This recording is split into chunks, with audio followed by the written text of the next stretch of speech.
All right, shalom, shalom. I'm going to start by giving infinite honors and praises to Yahweh, by Hashem, Yahweh Shai, by Hashem, Arakakwadash.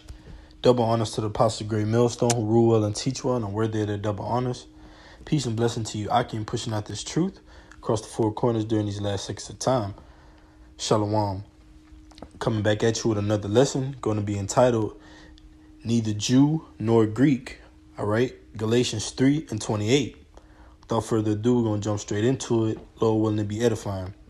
This is the book of Galatians, chapter 3, verse 28, and it reads, There is neither Jew nor Greek. There is neither bond nor free. There is neither male nor female, for ye are all one in Yahweh Shai Mashiach. Right? So first thing you have to realize is the Jew and the Greek is talking about here in verse 28. All right, when you go to verse 29, let's read it real quick. It says, And if ye be Yahweh Shai Mashiachs, then are ye Abraham's seed and heirs according to the promise. Right, so you got to realize that the Jew and the Greek is talking about here is referring to Israelites. All right, because it refers to them, as you see in verse 29, it says, and heirs according to the promise. So it's speaking of heirs according to the promise, right? And we're going to get it when we go into Galatians, the 4th chapter. But right now, ultimately, let's get Romans chapter 8 and go into those heirs a little bit. All right. It's the book of Romans chapter 8. Start at 16. It says, The Spirit itself beareth witness with our spirit that we are the children of the Most High. And if children, then heirs of the Most High, and joint heirs with Yahweh Shai Mashiach, if so be that we suffer with him, that we may be also glorified together.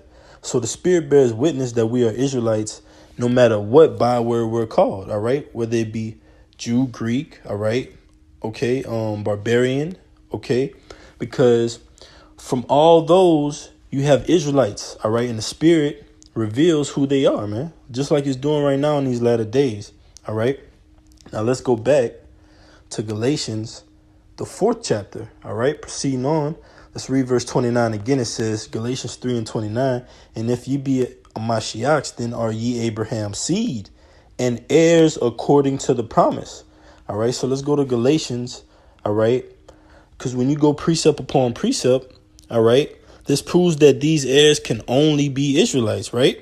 So let's go into the condition of these heirs that are being described, man.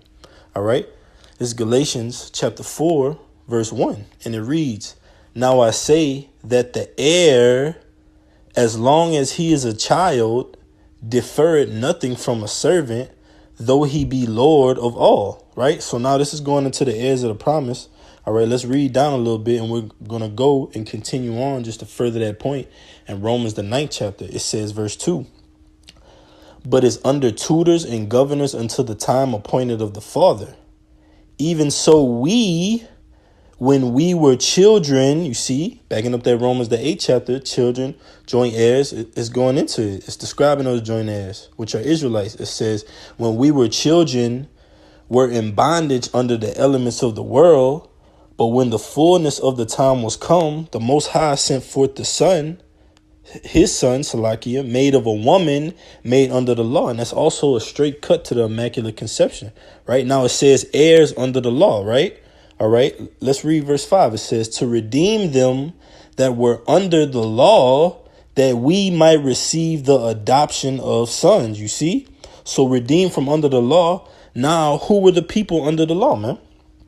All right, let's get it real quick. Who were the people that the law was given to, man? Because you have to bring this out for these Christians, all right, they come up and just want everyone to be saved when the scriptures clearly tell you that only Israel, all right, can be saved. This is Psalms 147:19. It says, He showeth his word unto Jacob, his statutes and his judgments unto Israel. So Israel is under the law, man. All right. Israel is under the statutes and judgments of Yahweh Shem Yahushai. Verse 20, it says, He hath not dealt so with any nation, and as for his judgments, they have not known them. Praise ye the Lord. All right. So we, ultimately Israel, all right, Lord will not be of that number. We were those who the curses fell upon for breaking the law, man. That's what it's going into right here. It's Galatians 4 and 5. To redeem them that were under the law, that we might receive the adoptions of sons. So it says that we might receive the adoption of sons. The adoption, all right, pertaining to Romans, the 9th chapter, all right, is for who? Israelites, man. All right. This is Romans, the 9th chapter. Let's see where I'm going to start at. All right. I started verse 3. It says, for I could wish that myself were accursed from Yahushua, a Mashiach, for my brethren, my kinsmen according to the flesh. You see? So, all right, what Apostle Paul is speaking of is when he says according to the flesh, you had to be an Israelite according to the flesh, meaning you had to physically descend from Israel, man, to be a part of the adoption from the promises, which is what Galatians 3 and 9 is talking about, man. Those heirs, all right, neither Jew nor Greek, all right, because Israel was being called Jew, Greek, all right, those that knew they were Jews, all right, of the circumcision, okay, but ultimately what?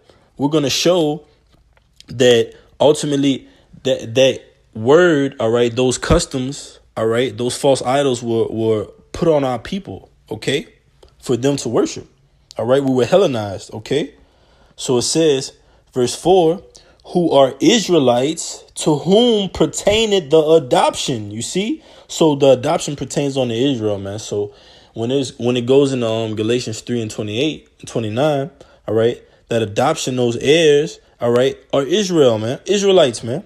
All right. It says, and the glory and the covenants and the giving of the law and the service of the Most High and the promise. You see?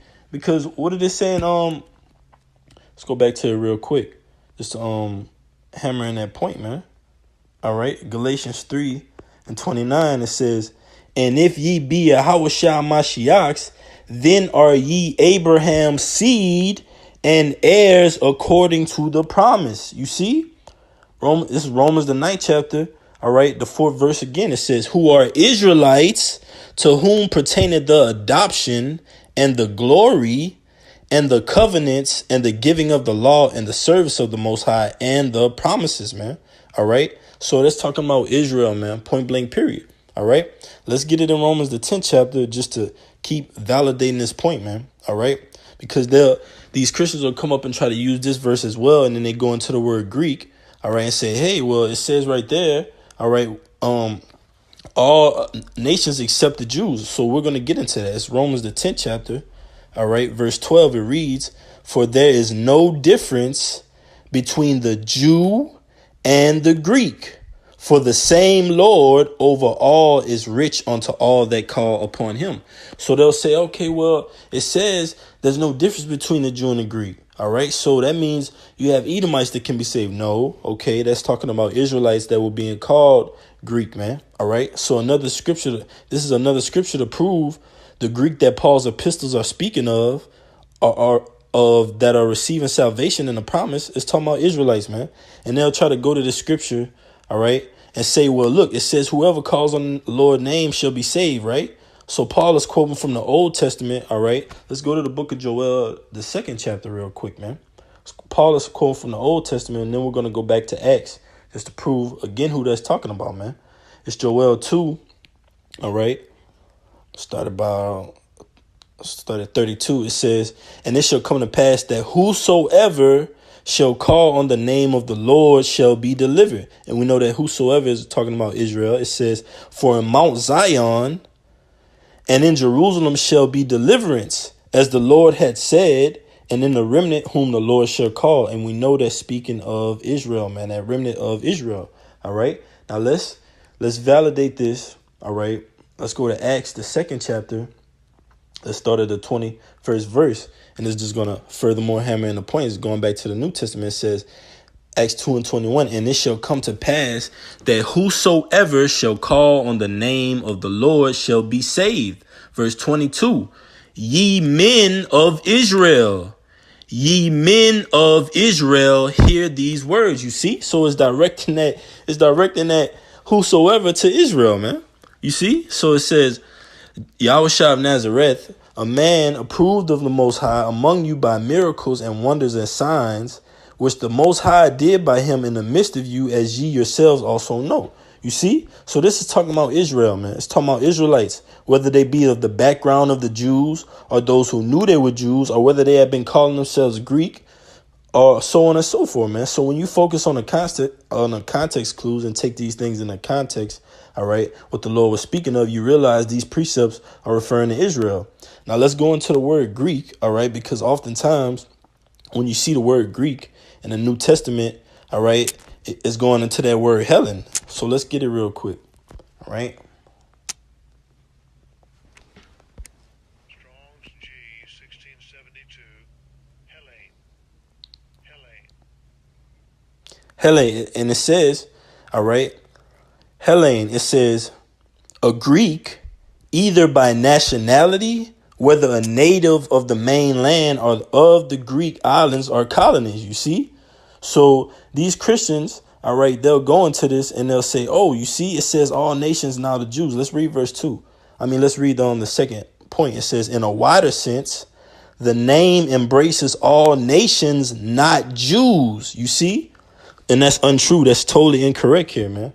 It says, I'm going to read it again and we're going to edify on it. All right. We're going to debunk it. It says, in a wider sense, the name embraces all nations, not Jews, that made the language, customs, and learning of the Greeks their own.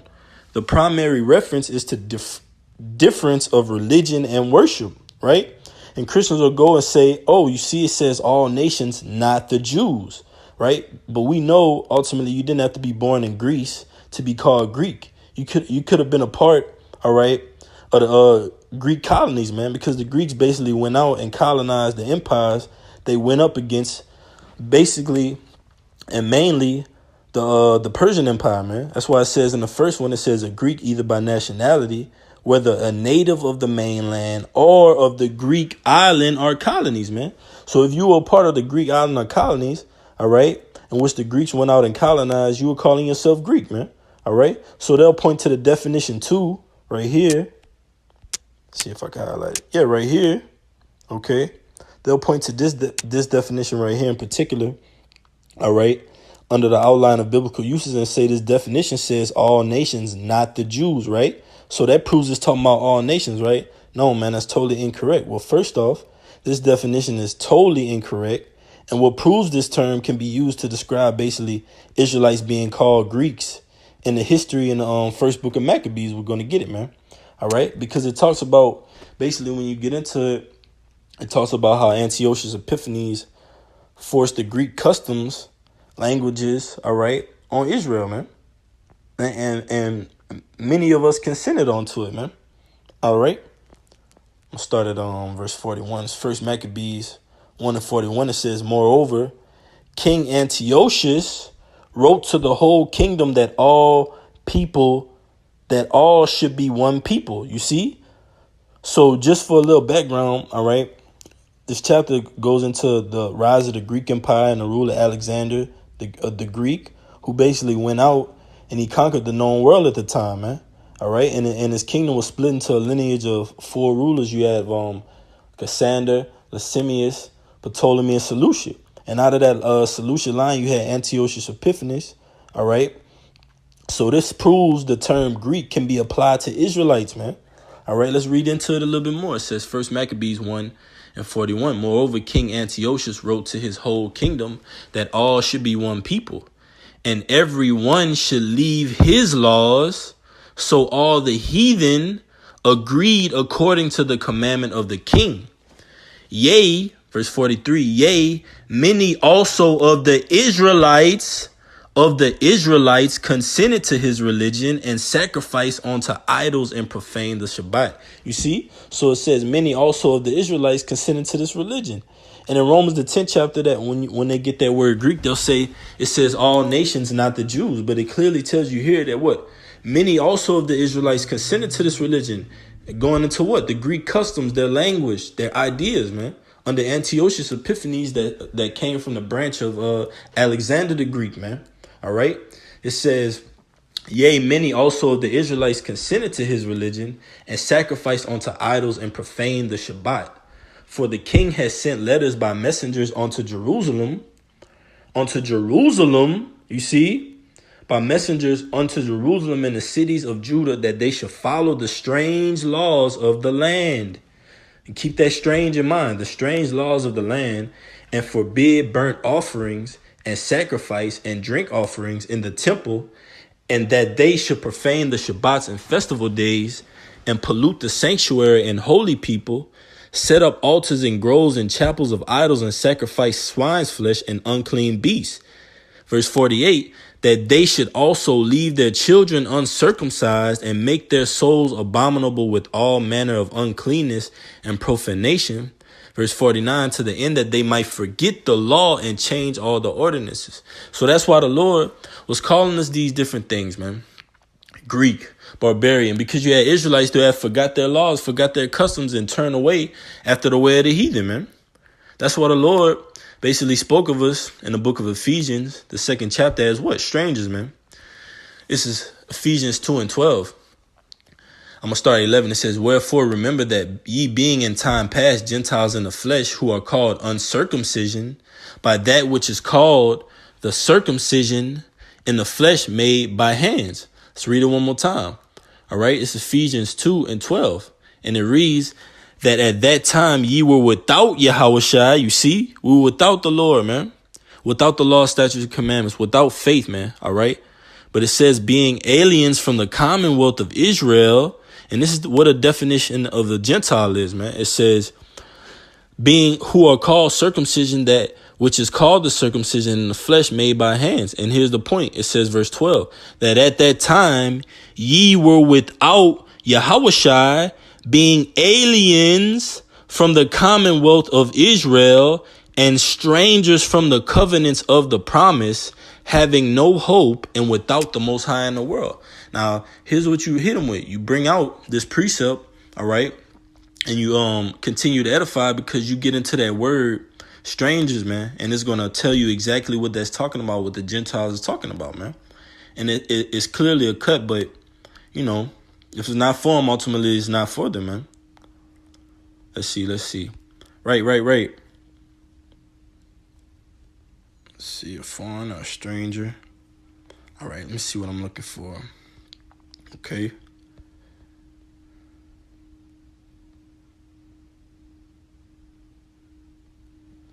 Okay. Ephesians 2:12. All right, let's get that stranger, man. All right, here we go. It's that word stranger. It says Sinos.